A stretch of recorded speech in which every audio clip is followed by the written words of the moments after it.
Bonjour Fernando Solanas. Bonjour. Merci d'être sur le plateau du 64 minutes. Alors, vous êtes argentin, vous êtes né dans la province de Buenos Aires, on peut dire votre âge, il y a 79 ans. Oui, oui.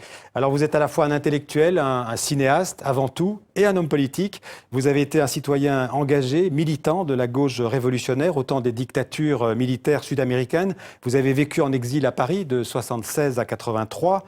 Mais vous êtes aussi, je le disais, un homme politique. Vous avez été député dans les années 90. Aujourd'hui, vous êtes sénateur depuis 2013. Vous avez été candidat à la présidentielle en 2007.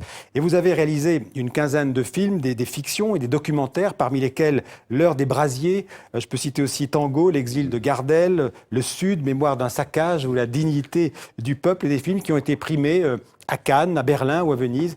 Il y a un coffret, on en reparlera tout à l'heure, qui sort avec tous vos films, enfin en tout cas les principaux de vos films. Alors, Fernando Solanas, dans les années 60, l'Argentine est un pays dominé par une oligarchie agricole et industrielle, et aussi par l'armée, une grande bourgeoisie, le plus souvent d'origine européenne, un système, comme vous l'appelez, un système économique et politique que vous allez dénoncer violemment dans un documentaire légendaire, L'heure des brasiers. C'est un film qui date de 1968. Avant d'en parler avec vous, je vous propose un extrait de ce documentaire. 2 ans de travail réalisé dans la clandestinité. Regardez. El neocolonialismo proporciona al enemigo nuestro lenguaje, nuestro color de piel, nuestra nacionalidad, nuestra religión. Sin ejército de ocupación colonial, la identificación del enemigo cuesta más. Disfrazado de nacional, el enemigo actúa con mayores posibilidades de maniobra y de iniciativa. No hay política neocolonial si no hay factores internos de poder que la posibiliten. En nuestro país, estos factores son hoy la oligarquía agroganadera y la alta burguesía industrial. Los intereses de todos se coaligan bajo un mismo signo, el sistema. Alors, Fernando Solanas, dans les années 60, l'Argentine, c'était une colonie américaine. Oui. Forte influence et forte présence des intérêts américains de l'Amérique du Sud.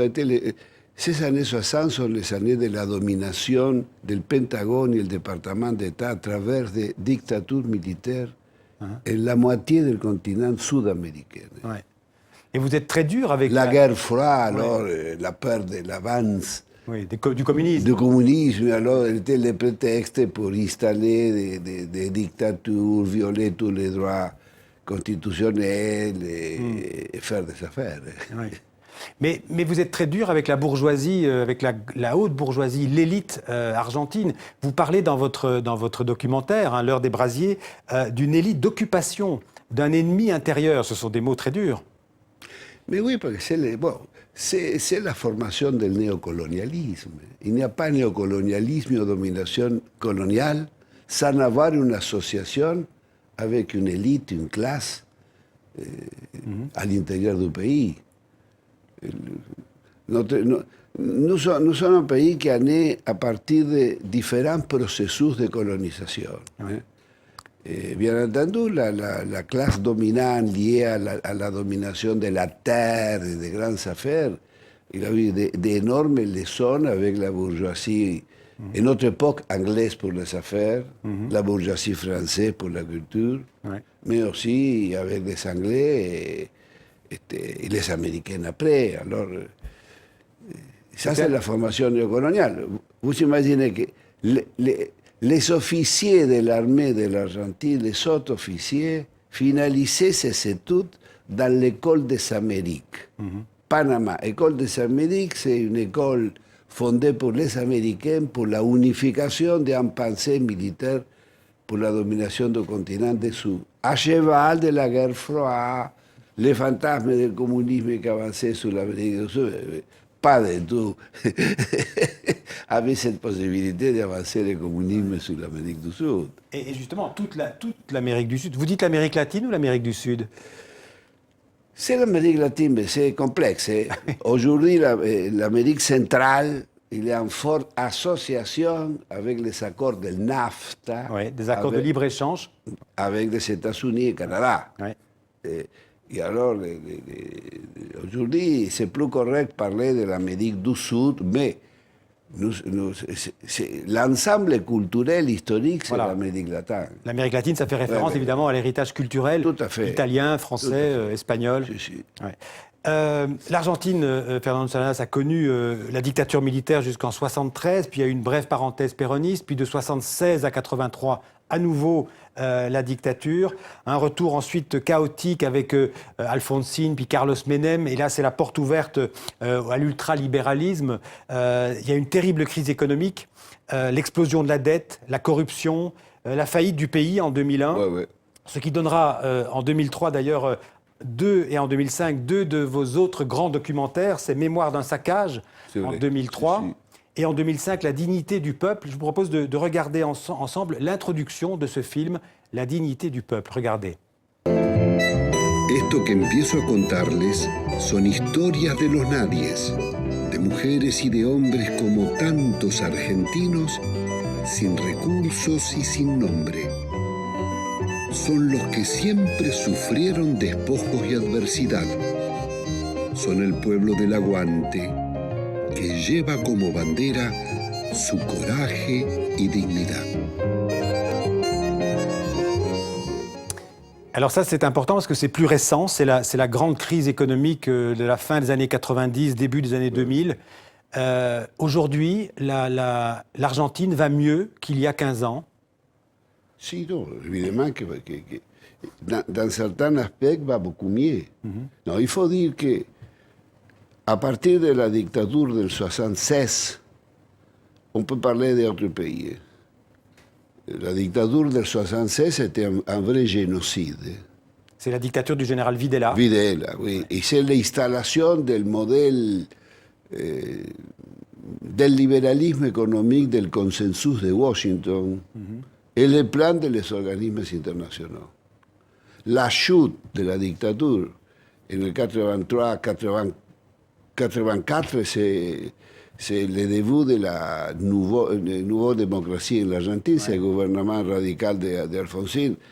Il commence autre moment du pays, c'est le moment de la démocratie.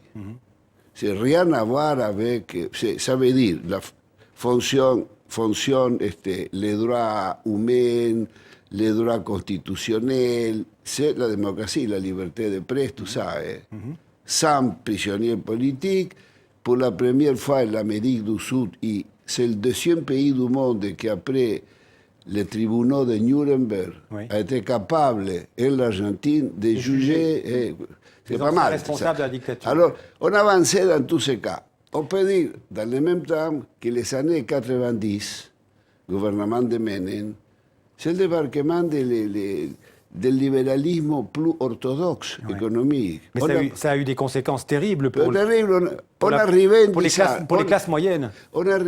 Le discours était il faut privatiser toutes les entreprises publiques, il faut privatiser le pétrole, il faut privatiser la minerie, et alors on va voir la multiplication. Arrivera la multiplication de la richesse dans notre pays. A été tout à fait le contraire. On peut dire que l'Argentine a vécu à l'époque ce que la Grèce vit aujourd'hui d'une certaine manière. Une dette énorme. C'est le moment, la dette vient de la dictature. Aucun des gouvernements élus en démocratie a fait une enquête, une recherche sur la légitimité de la dette extérieure que est la dictature, mais en plus, c'est les années del libéralisme plus féroce, la privatisation de tout le patrimoine public, et aucune république. En l'Argentine, en démocratie, on a vu 5 républiques, 5. Aucune de ces républiques a empobréci, a mené al pays à la pauvreté et la misère comme ces dernières républiques. Justement, vous avez été, je le disais, vous avez été député, vous êtes aujourd'hui sénateur. Est-ce que ça veut dire que vous croyez que la politique peut changer les choses? Évidemment.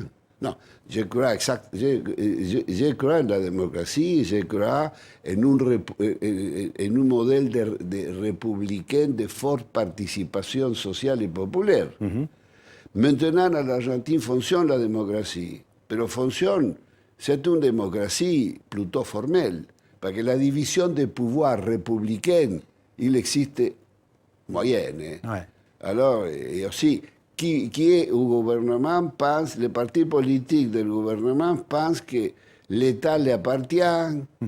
Alors, il n'a pas d'information publique, il existe liberté de presse, mais il existe deux grands groupes d'information. Les groupes del parti politique du gouvernement, qui sont des radios, des chaînes de télévision et des journaux, et de l'autre part, deux groupes privés. Mais l'information, il est partagée entre ces deux. Si vous n'êtes pas, si vous ne recevez pas la bénédiction de ces deux groupes de pouvoir, vous n'existez pas. Et c'est une démocratie. Et le style, c'est, mais mon ami, on t'aime beaucoup. Aucun problème avec toi.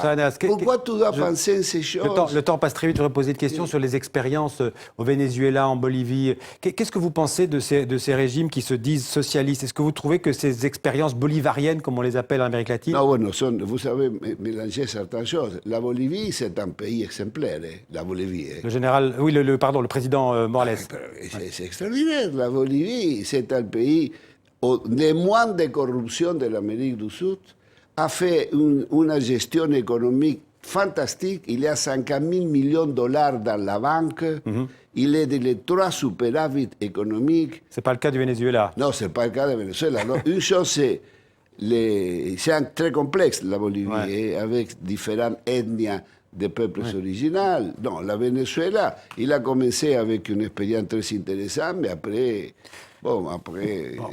On pourrait parler des heures avec vous, malheureusement, le temps passe trop vite. Je vais signaler, comme je l'ai fait tout à l'heure, la sortie en tout cas de ces DVD en haute définition, avec tout le coffret avec 8 de vos films et des bonus inédits, d'ailleurs, dont une interview, je pense, un entretien avec le général Perón.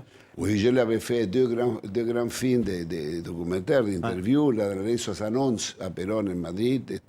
Et voilà, il y a un extrait très intéressant sur le socialisme national, la voie particulière nationale de la recherche d'un socialisme avec identité nationale. Merci Fernando Solanas. Merci beaucoup d'être venu sur le plateau de 64 minutes. Merci à vous.